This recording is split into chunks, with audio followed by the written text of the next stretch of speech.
یوم عاشوراء زمانہ جاہلیت میں قریش مکہ کے نزدیک بڑا محترم دن تھا۔ اسی دن خانہ کعبہ پر نیا غلاف ڈالا جاتا تھا اور قریش اس دن روزہ رکھتے تھے۔ قیاس یہ ہے کہ حضرت ابراہیم علیہ السلام کی کچھ روایات اس کے بارے میں ان تک پہنچی ہوں گی۔ رسول اللہ صلی اللہ علیہ وآلہ وسلم کا دستور تھا کہ قریش ملت ابراہیمی کی نسبت سے جو اچھے کام کرتے تھے ان کاموں میں آپ ان سے اتفاق و اشتراک فرماتے تھے۔ اسی بنا پر حج میں بھی شرکت فرماتے تھے۔ اپنے اس اصول کی بنا پر آپ قریش کے ساتھ عاشوراء کا روزہ بھی رکھتے تھے، لیکن دوسروں کو اس کا حکم نہیں دیتے تھے۔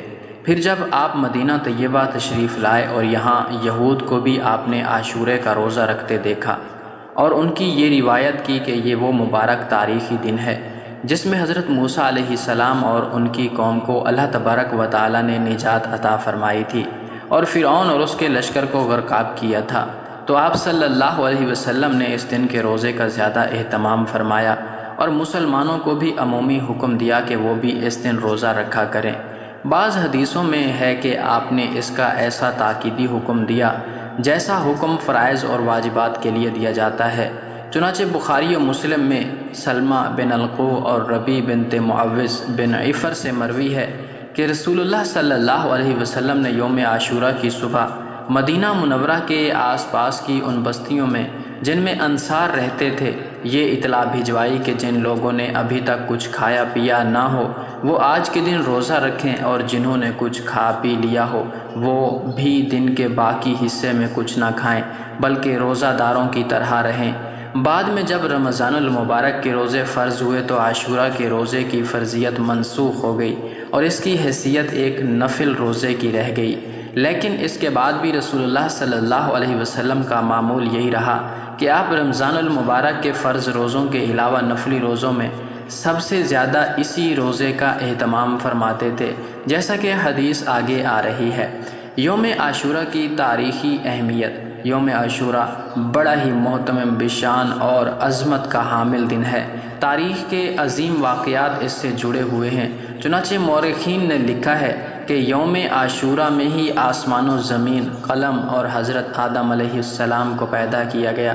اسی دن حضرت آدم علیہ نبینا و علیہ الصلاۃ والسلام کی توبہ قبول ہوئی۔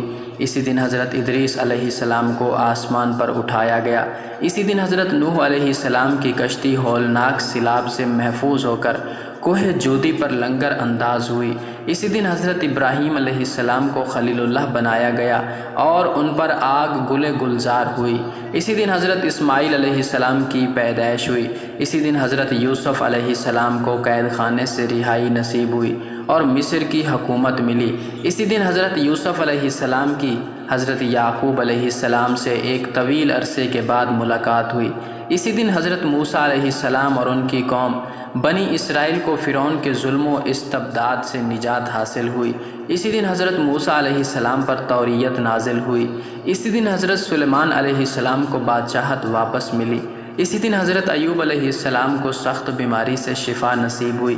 اسی دن حضرت یونس علیہ السلام 40 روز مچھلی کے پیٹ میں رہنے کے بعد نکالے گئے۔ اسی دن حضرت یونس علیہ السلام کی قوم کی توبہ قبول ہوئی اور ان کے اوپر سے عذاب ٹلا۔ اسی دن حضرت عیسیٰ علیہ السلام کی پیدائش ہوئی اور اسی دن حضرت عیسیٰ علیہ السلام کو یہودیوں کے شر سے نجات دلا کر آسمان پر اٹھایا گیا۔ اسی دن دنیا میں پہلی باران رحمت نازل ہوئی۔ اسی دن ہی قریش خانہ کعبہ پر نیا غلاف ڈالتے تھے۔ اسی دن کو کوفی فریب کاروں نے نواسہ رسول صلی اللہ علیہ وسلم اور جگر گوشہ بطول فاطمۃ الزہرا رضی اللہ تعالیٰ عنہما کو میدان کربلا میں شہید کیا اور اسی دن قیامت قائم ہوگی۔ مذکورہ بالا واقعات سے تو یوم عاشوراء کی خصوصی اہمیت کا پتہ چلتا ہی ہے۔ علاوہ ازیں نبی کریم صلی اللہ علیہ وسلم سے بھی اس دن کی متعدد فضیلتیں وارد ہیں۔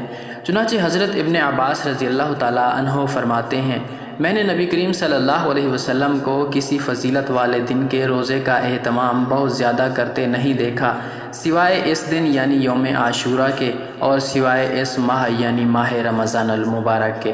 مطلب یہ ہے کہ حضرت ابن عباس رضی اللہ تعالیٰ عنہ نے آپ کے طرز عمل سے یہی سمجھا کہ نفل روزوں میں جس قدر اہتمام آپ یوم عاشوراء کے روزے کا کرتے تھے اتنا کسی دوسرے نفلی روزے کا نہیں کرتے تھے۔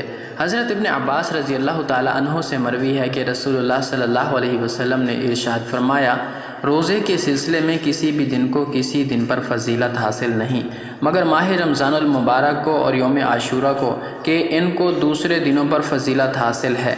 حضرت ابو قتادہ رضی اللہ تعالی عنہ کہتے ہیں کہ رسول اللہ صلی اللہ علیہ وسلم نے فرمایا کہ مجھے امید ہے کہ عاشورہ کے دن کا روزہ گزشتہ سال کے گناہوں کا کفارہ ہو جائے گا۔ ان احادیث شریفہ سے ظاہر ہے کہ یوم عاشورہ بہت ہی عظمت و تقدس کا حامل ہے، لہٰذا ہمیں اس دن کی برکات سے بھرپور فیض اٹھانا چاہیے۔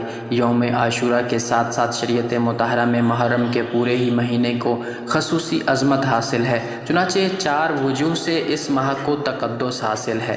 نمبر 1، پہلی وجہ تو یہ ہے کہ احادیث شریفہ میں اس ماہ کی فضیلت وارد ہوئی ہے، چنانچہ حضرت علی رضی اللہ تعالی عنہ سے کسی شخص نے سوال کیا کہ ماہ رمضان المبارک کے بعد کون سے مہینے میں روزے رکھوں، تو حضرت علی رضی اللہ تعالی عنہ نے جواب دیا کہ یہی سوال ایک دفعہ ایک شخص نے نبی کریم صلی اللہ علیہ وسلم سے بھی کیا تھا اور میں آپ کے پاس بیٹھا تھا، تو آپ نے جواب دیا تھا کہ ماہ رمضان کے بعد اگر تم کو روزہ رکھنا ہے تو ماہ محرم میں رکھو، کیونکہ وہ اللہ تعالیٰ کی خاص رحمت کا مہینہ ہے۔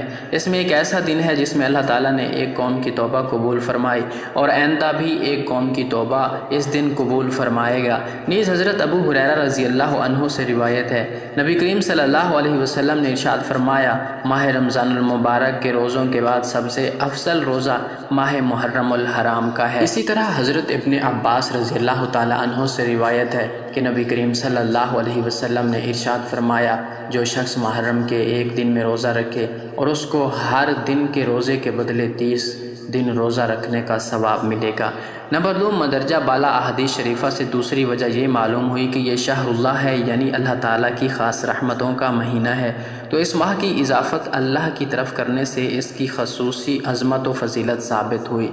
تیسری وجہ یہ ہے کہ یہ مہینہ اشہر الحرم یعنی ان 4 مہینوں میں سے ہے جن کو دوسرے مہینوں پر ایک خاص مقام حاصل ہے۔ وہ 4 مہینے یہ ہیں: ذی القعدہ، ذی الحجہ، محرم الحرام اور رجب۔